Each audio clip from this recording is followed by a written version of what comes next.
ओम शांति। आज 6 जुलाई 2026 बाबा के महावाक्य है। मीठे बच्चे, जीते जी इस शरीर से अलग हो जाओ, अशरीरी बन बाप को याद करो।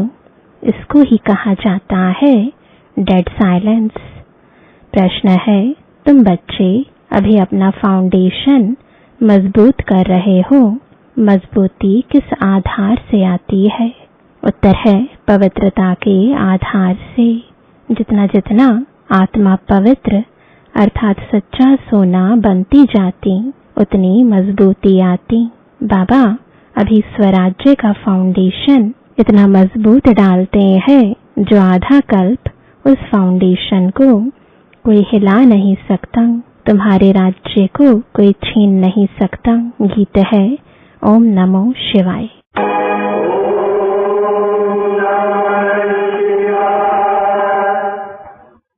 तुमात सहायक स्वामी सखा, तुम ही सबके रखवारे हो।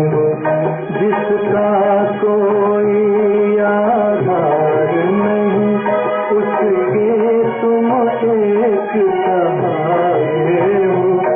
तुमात सहायक स्वामी सखा, तुम ही सबके रखवारे हो। ओम शांति। बाबा कहते हैं मुझे याद करो अर्थात अशरीरी बनो अर्थात डेड साइलेंस। जैसे मनुष्य मरते हैं तो डेड साइलेंस हो जाती है। कहते हैं इनका शरीर शांत हो गया। शरीर और आत्मा अलग हो गई, खत्म हो गया। यहाँ भी तुम बच्चे जब बैठते हो तो इसको डेड साइलेंस कहा जाता है। जीते जी अशरीरी बन जाओ, अपने को आत्मा समझो, बाप को याद करो। तुम जानते हो यह सच्ची शांति है। वो लोग शांति को नहीं जानते। डेड साइलेंस का अर्थ तो जानते ही नहीं। डेड साइलेंस क्यों कहते हैं? याद दिलाते हैं वह मर गया, शांत हो गया। तुम भी मर जाओ, तुम भी शांत हो जाओ। बड़े बड़े लोग गांधी की समाधि पर जाते हैं। वहां जाकर कहेंगे डेड साइलेंस अर्थात शांति में बैठो। तुमको भी मालूम है हम आत्मा शांत स्वरूप है। दुनिया को पता ही नहीं। हम अपने स्वरूप में टिक जाते हैं। हमारा स्वधर्म है शांत। हमारी आत्मा शांत स्वरूप है। उनको यह पता ही नहीं, इसलिए शांति मांगते हैं। आत्मा कहती है शांति चाहिए। आत्मा अपने स्वधर्म को भूली हुई है। वास्तव में आत्मा का धर्म ही शांत है। फिर आत्मा क्यों कहती है अशांति है? अशरीरी हो, बैठ जाओ। वह तो हट से प्राणायाम चढ़ा देते हैं तो जैसे मर जाते हैं। उसको कहा जाता है आर्टिफिशियल शांति। तुम बच्चों को तो पता है हमारा स्वधर्म शांत है। तुम आत्मा स्वराज्य ले रही हो। आत्मा ही सब कुछ बनती है। आत्मा बैरिस्टर बनती है। आत्मा कहती है हमको राज्य चाहिए। आगे भी राज्य लिया था बाप से, अब फिर लेने आए हैं। मनुष्य देह अभिमान में है तो दुख में है। अभी तुम समझते हो कि हम आत्मा है, अपने परम पिता परमात्मा से स्वराज्य लेने आए हैं। तुम आत्मा को राजाई चाहिए। इस समय आत्मा स्वराज्य मांगती है बेहद के बाप से। श्री कृष्ण को तो स्वराज्य था, फिर गुम हो गया। अब बाप आकर तुम आत्माओं को राज्य देते हैं।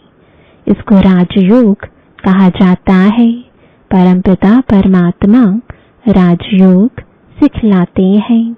मनुष्य देह अभिमानी होने के कारण कहते हैं मैं फलाना हूँ, मैं देह को ही समझ लेते हैं।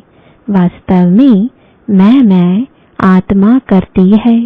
आत्मा कहती है मैं यह चीज उठाता हूँ। फीमेल कहेगी मैं उठाती हूँ। वास्तव में आत्मा तो मेल है। मैं आत्मा बाप का बच्चा हूँ। आत्मा कहती है बाबा हम आपसे स्वराज्य ले रहे हैं। आत्मा को स्वराज्य देते हैं परमात्मा। भक्ति और ज्ञान में देखो कितना फर्क है। शिव का मंदिर भी होता है।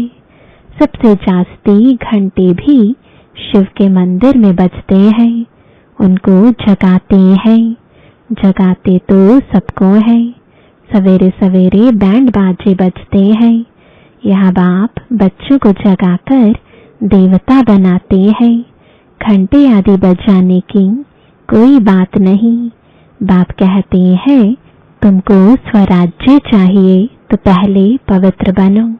एम ऑब्जेक्ट बुद्धि में रहती है। स्टूडेंट कहेंगे हम यह मैट्रिक पास करेंगे फिर यह करेंगे। सन्यासी चाहेंगे हमको शांति मिले। एक कहानी भी है ना, रानी के गले में हार पड़ा था, ढूंढती थी बाहर, तो वह भी शांति को बाहर ढूंढते हैं। परंतु आत्मा तो स्वयं शांत स्वरूप है। आत्मा अपने स्वधर्म को भूल अपने को शरीर समझ बैठी है। बाप फिर स्मृति दिलाते हैं कि तुम आत्मा हो। तुम आत्मा ने 84 जन्म भोगे हैं। यह बातें दूसरा कोई समझा ना सके। बाप कहते हैं तुम अपने जन्मों को नहीं जानते हो, मैं बताता हूँ। तुम हो ब्रह्मा कुमार कुमारियां। बाप ने समझाया है सिवाय पवित्रता के ज्ञान की धारणा हो नहीं सकती। कहते हैं ना शेरनी के दूध के लिए सोने का बर्तन चाहिए, तो इसमें भी सोने का बर्तन चाहिए। आत्मा बाप को याद करने से सोना बन जाती है। बाप भी सच्चा सोना है। आत्मा बाप को याद करती है तो ज्ञान आ जाता है। तुम सच्चा सोना पवित्र थे। यह ज्ञान का असर किसको होता नहीं। बाप कहते हैं मैं तुम आत्मा को स्वराज्य देता हूँ। यह स्वराज्य मिलेगा तब जब पुरानी सृष्टि का अंत और नई सृष्टि की आदि होगी। मनुष्यों को हद की राजाई है, बेहद की राजाई मनुष्यों को कभी मिलती नहीं। विश्व का मालिक बन ना सके। तुम बनते हो बाप द्वारा। भगवान बाप को ही तुम्हारे 84 जन्मों का मालूम है। देवताएं अपने जन्मों को जान नहीं सकते। अगर जान जाएं तो दुखी हो जाएं। क्या सीढ़ी उतरते जाएंगे, राजाई का सुख ही गुम हो जाए। यहाँ तुमको पता है, जानते हैं कि हम आत्मा है। इसमें संशय की बात नहीं। एक दो से सुनकर वृद्धि होती जाती है। यह दैवी धर्म का झाड़ स्थापन हो रहा है। तुम समझ सकते हो यह हमारे ब्राह्मण कुल का आया हुआ है। इसने पूरी भक्ति की है, फिर बाप से वर्षा लेने आया है। ज्ञान पूरा होता है, फिर भक्ति शुरू होती है। यह किसको पता ही नहीं है। मकान भी नया और पुराना होता है ना। कच्चे मकानों की आयु जरूर कम होगी। आजकल मकान बहुत पक्के बनाते हैं। भल अर्थक्वेक आदि हो तो भी मकान गिरे नहीं, नुकसान ना हो। बहुत मजबूत बनाते हैं। फाउंडेशन जास्ती पक्का बनाते हैं। अब फाउंडेशन पड़ रहा है स्वराज्य का। आत्मा को 21 जन्म के लिए राज्य मिलता है। यहाँ की राजाई तो कुछ है नहीं।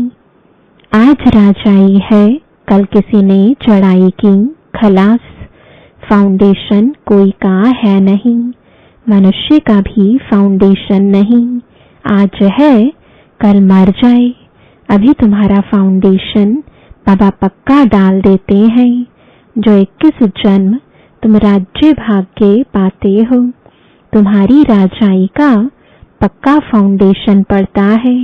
तुमको कोई भी धरती का तूफान हिला ना सके। गीता में भी कहते हैं बाबा हमको स्वराज्य देते हैं, जिसको कोई ले ना सके, गिरा ना सके। ऐसी बादशाही देते हैं जो जरा भी दुख की बात नहीं रहती। आत्मा को कितनी खुशी होनी चाहिए। निश्चय तो है ना, निश्चय नहीं है तो वो स्वर्ग में चलने के लायक नहीं। इतने ढेर ब्रह्मा कुमार कुमारियां वृद्धि को पाते रहते हैं। तुम जानते हो ज्ञान सागर पतित पावन हमको पढ़ाकर राजयोग सिखा रहे हैं। वह फिर कह देते हैं श्री कृष्ण ने सिखाया। यह कैसे समझें? शिव बाबा ने मनुष्य तन में आकर सिखाया। भारत ही पवित्र था, अब अपवित्र पतित है। देवताओं के आगे जाकर उन्हों की महिमा गाते हैं। शिव के आगे कभी ऐसा नहीं गाएंगे तुम सर्वगुण संपन्न 16 कला संपूर्ण हो। शिव की महिमा अलग है। वह ज्ञान का सागर पतित पावन, सर्व का सद्गति करने वाला, सर्व की झोली भरने वाला भोलानाथ है। ऐसे बाप को सब भूले हुए हैं।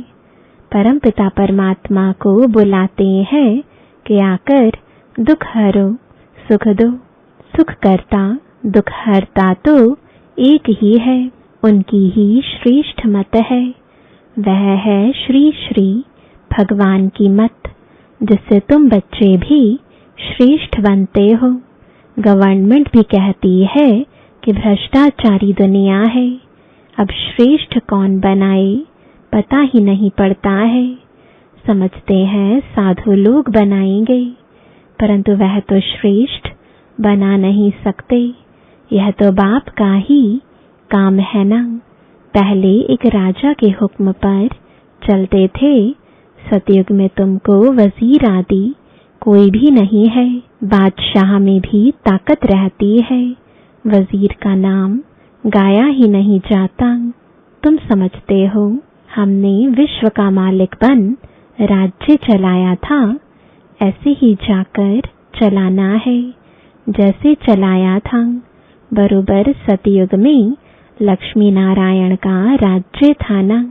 हर एक को अपनी अपनी राजधानी मिलेगी। श्री कृष्ण को अपनी राजधानी होगी। दूसरे भी राजाएं होते हैं ना, कम से कम 8 तो है ना। फिर 8 है व 108 है, आगे चल पता पड़ जाएगा। ऐसे नहीं कि जो पिछाड़ी में ज्ञान देना है वह अभी देंगे। जो जिएंगे बाप ज्ञान देते रहेंगे। देना ही है। ड्रामा में नोंद है, परमात्मा का अभी पाठ है। यह ज्ञान देने का पाठ अभी नोंधा हुआ है। बाप कहते हैं आगे चल, तुम बहुत समझने वाले हो। दिन प्रतिदिन समझाते रहते हैं। यह भी पता चले कि हम वहाँ राजधानी कैसे करते हैं, स्वयंवर कैसे होता है। तुम ध्यान में जाते हो, वैकुंठ में जाकर देखते भी हो कैसे वहाँ सोने की महल है। सोना ही सोना है। अपने को पारसपुरी में देखते हो, सोने की ईंटों के मकान बन रहे हैं। समझते हैं थोड़ी ईंटें ले जाएंगे, फिर उतरते हो तो अपने को यहाँ देखते हो।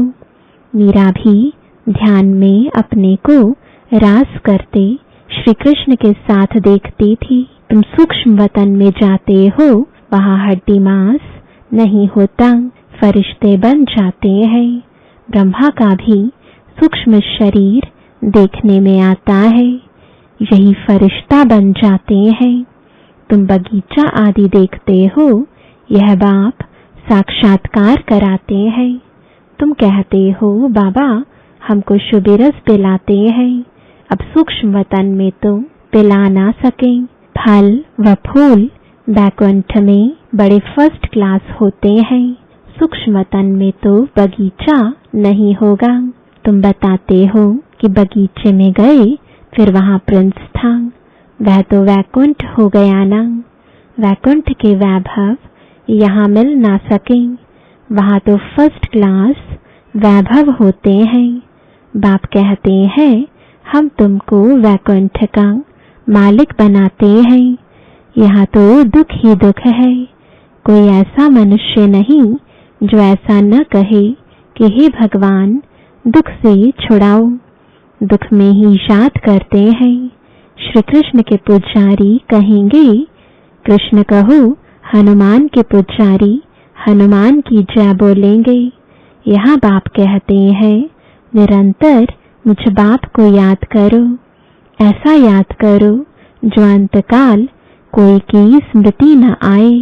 काशी कलवट खाते थे, उसमें किए हुए पापों की ऐसी महसूसता आती है जैसे जन्म जन्मांतर की सजाएं भोगते हैं। बहुत पाप किए हैं, इसको कहा ही जाता है पाप आत्माओं की दुनिया। आत्मा पापी है, आत्मा ही बाप को बुलाती है। हे परमपिता परमात्मा, हे परम धाम के रहने वाले शिव बाबा, उनका असली नाम तो एक ही है, वह है आत्माओं का बाप। रुद्र के साथ सालिग्राम शब्द शोभता नहीं है। शिव और सालिग्राम शोभता है। शिव का मिट्टी का लिंग बनाते हैं तो सालिग्राम भी बनाते हैं। पतित पावन तो वही है ना। यहाँ यज्ञ भी रचते हैं। भारत सबसे ऊंच है, परंतु देवता धर्म को भूल गए हैं। तुम्हारा आदि सनातन देवी देवता धर्म है, वह तो चला आना चाहिए। हिंदू कोई धर्म थोड़े ही है। देवता धर्म वाले ही सतो रजो तमो में आते हैं। जब तमो में आ जाते हैं तो अपने को देवता कह नहीं सकते। वास्तव में हिंदू तो धर्म है नहीं, तो समझाया जाता है कि तुम देवी देवता बन सकते हो, आकर समझो, तो कह देते फुर्सत कहाँ है। बाबा कहते हैं हम तुमको अपना बनाते हैं, शांति और सुख का वर्षा देने लिए। कोई परिवार आपस में इकट्ठे रहते हैं, बहुत प्यार से चलते हैं, सबकी कमाई इकट्ठी होती है, कोई हंगामा नहीं रहता है। परंतु इनको स्वर्ग तो नहीं कहेंगे ना। सतयुग में एक भी घर में बीमार दुखी होते नहीं। नाम ही है स्वर्ग, वहां सब सुखी रहते हैं। बाप से तुम सदा सुख का वर्षा लेने आए हो, तुमको ज्ञान मिला है। कहते हैं बाबा आप पतित पावन हो, हमको भी पावन बनाओ। बाप के साथ तुम बच्चे भी खुदाई खिदमतगार हो। अच्छा, मीठे मीठे सिकिलदे बच्चों प्रति माता पिता बाप दादा का याद प्यार और गुड मॉर्निंग। रूहानी बाप की रूहानी बच्चों को नमस्ते। रूहानी बच्चों की रूहानी बाप दादा को गुड मॉर्निंग और नमस्ते। धारणा के लिए मुख्य सार है, पहला, स्वराज्य लेने के लिए पवित्रता का फाउंडेशन अभी से मजबूत करना है। जैसे बाप पतित पावन है, ऐसे बाप समान पावन बनना है। दूसरा, अपने शांत स्वधर्म में स्थित रहना है। जितना हो सके देह अभिमान छोड़ देही अभिमानी रहना है। डेड साइलेंस अर्थात अशरीरी रहने का अभ्यास करना है। वरदान है, अन्य आत्माओं की सेवा के साथ साथ स्वयं की भी सेवा करने वाले सफलता मूर्त भव। सेवा में सफलता मूर्त बनना है तो दूसरों की सर्विस के साथ साथ अपनी भी सर्विस करो। जब कोई भी सर्विस पर जाते हो तो ऐसे समझो कि सर्विस के साथ साथ अपने भी पुराने संस्कारों का अंतिम संस्कार करते हैं। जितना संस्कारों का संस्कार करेंगे उतना ही सत्कार मिलेगा। सभी आत्माएं आपके आगे मन से नमस्कार करेंगी, लेकिन बाहर से नमस्कार करने वाले नहीं बनाना, मानसिक नमस्कार करने वाले बनाना। स्लोगन है, बेहद की सेवा का लक्ष्य रखो तो हद के बंधन सब टूट जाएंगे। आज का व्यक्त इशारा, ज्वाला स्वरूप स्थिति में रहे शक्तिशाली याद का अनुभव करो। जब तक आपकी याद ज्वाला रूप नहीं बनी है, तब तक यह विनाश की ज्वाला भी संपूर्ण ज्वाला रूप नहीं लेती है। यह भड़कती है, फिर शीतल हो जाती है, क्योंकि ज्वाला मूर्त और प्रेरक आधार मूर्त आत्माएं अभी स्वयं ही सदा ज्वाला रूप नहीं बनी है। अब ज्वाला रूप बनने का दृढ़ संकल्प लो और संगठित रूप में मन बुद्धि की एकाग्रता द्वारा पावरफुल योग के वाइब्रेशन चारों ओर फैलाओ। ओम शांति।